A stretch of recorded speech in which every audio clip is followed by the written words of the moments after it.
Michael will get it, Bulls with a fresh shot clock. MJ. Oh, he did it! Michael shakes the finger.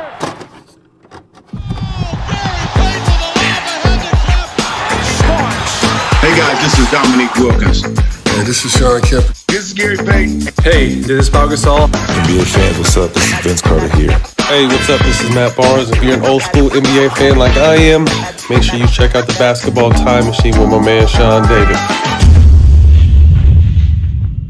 Hey folks, how's it going? Welcome back to the Basketball Time Machine and welcome back to your weekly dose of old school NBA basketball. In today's episode, I want to take a look at NBA legends giving their opinion about Michael Jordan, how great he was. And I know that there are countless videos like this, but there are actually some new clips that I found, so you might haven't seen them yet. But before we dive into today's episode, I want to ask you guys for a small favor. Please subscribe to the channel and also like the video if you enjoy the content. And if you want to see even more old school NBA stuff, find me on Instagram. Alright, enough said, now let's dive right into today's episode.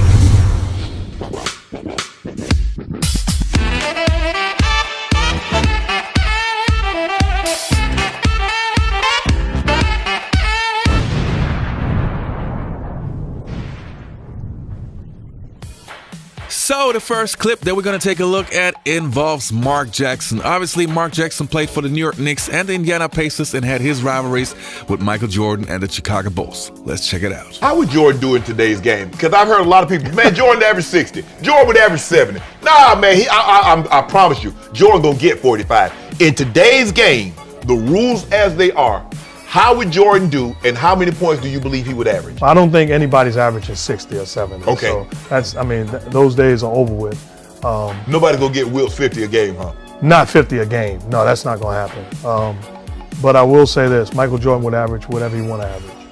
You believe he can get 40 a night? Yeah, he can. Yeah. If there's no question about it. 40 a night, Yeah, Mark. 40. Yeah. How you gonna get 40? If you go to I'm not here to break it down and decipher it. I'm telling you as a witness, I'm testifying on behalf of Michael Jeffrey Jordan that he would average 40 a night. If we see guys averaging 30 right and 35, with all due respect, that don't have the arsenal that he has offensively. I don't know how you get to 40 without that three ball. Well, Jordan's gonna go to the free throw line more than he did back then because we were able to beat him up, and it was ignored to a certain extent. Okay. So, and he added the three ball in his career. We watched him against the Blazers knock down three. That wasn't his specialty. Right. But it wasn't like he was a liability shooting the basketball. Michael Jordan would average whatever he wanted to average. Now the next clip that we're going to take a look at involved Isaiah Thomas and Joe Dumars. And with Isaiah Thomas and Michael Jordan, there was always this love-hate relationship. And I'm pretty sure that until the Last Dance documentary, Isaiah Thomas had many nice things to say about Michael Jordan, which you can see in the following clip. I know how we felt playing against Jordan. Like, Jordan was the most dominant player in our era. And we would talk for hours on the phone watching him play against another team, just admiring him play. But at the same time, it was like there were things that he did in the air that we just couldn't do. You mentioned Jordan. Did you notice his body language? He's still on alert. He's still on alert, like he's sitting in the film room.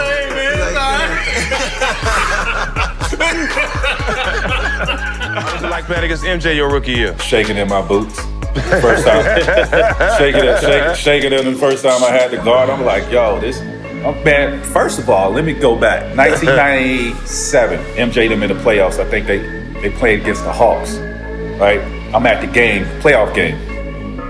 Bruh, I got an opportunity to go in the back by the locker room after the game. So I'm standing back there. I'm 17 years old, kid.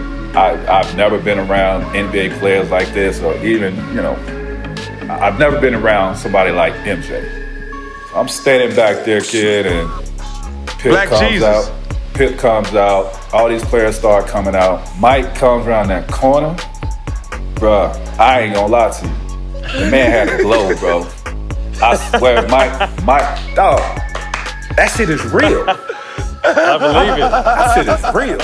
Now the next clip that we're going to take a look at involves Ron Artest, aka Metta World Peace, and he has something very interesting to say about what Michael Jordan would be able to do in today's NBA. Let's check it out. I was amazing defender. Right. And Jordan had 40. Right. So I'm like, what the hell is going on? Right. So you hear a lot of people say, well, Mike would average 40, Mike would average 50. In today's game, with the rules the way they are, you played in both eras. How many points do you think Jordan would literally average per game? Today? Today. Phew.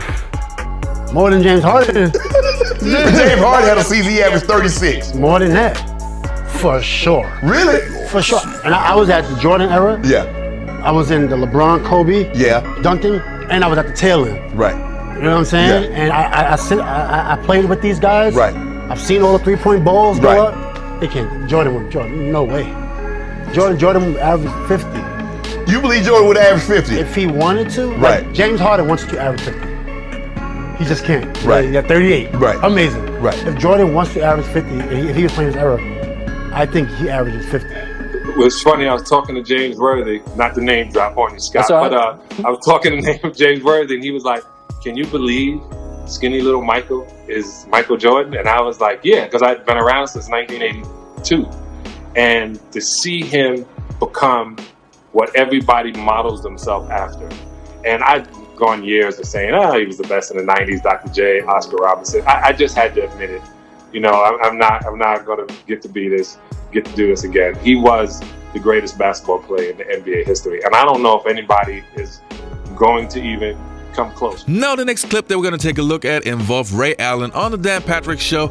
And obviously, Ray Allen played many games against Michael Jordan. So let's hear what he has to say. Does LeBron have to do something, or can he do something where you would go, now I would look at him as the best player?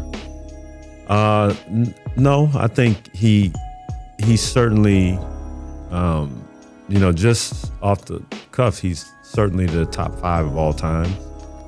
But playing against him and MJ, I think for me it's MJ all day long, only because how I played against him, and MJ just had everything, from mid-range to 3-point to post-up game, and he could score and dominate in each position. How effective would Jordan's mid-range game be in this era of basketball? Jordan's mid-range in this era? Man, let me tell you something. Players always make the adjustment. He averaged 30, 32, 35. Man, come on. Jordan would average more points. And in an era where we shot more threes, who can forget that memorable finals game when Jordan made, 5, 6, 7 threes against the Trailblazers and gave them this? I mean, people act like Jordan couldn't shoot threes. He would destroy the league now. I mean, he would be setting all-time records. There'll probably be a season he averaged 40 in this era, especially the way he got to the line. His mid-range will be most effective. One game that, ironically, this may sound a little bit odd, but it's probably more than any other game. That's the game I look forward to the most. Because you knew that night you had to be at your absolute best. And so if there's something, anything, a matchup or whatever, that's gonna bring out the best in you, if you're a true competitor, that's what you really want. And so for me, it was the one game I look forward to more than any other game to play against him, because he was everything that you just described with LeBron. I was listening to you. Yeah. That's about the way it is. Yeah, like any slip up, any lull, any mistake that's made, you're gonna exploit it. You're gonna take advantage of it. So you had to be so keenly locked in, game plan, here's what we're doing, here's where I need to be. And you would be furious if somebody didn't rotate they were supposed to, because you knew, look, I'm trusting that you're gonna be there. And so, because if you're not there, dude's about to do some, he's about to do something, real freaky here. I mean, you witnessed it. Yeah, I saw it. I did. But I'm like, man, when people say he averaged 40, 45, I'm like 50.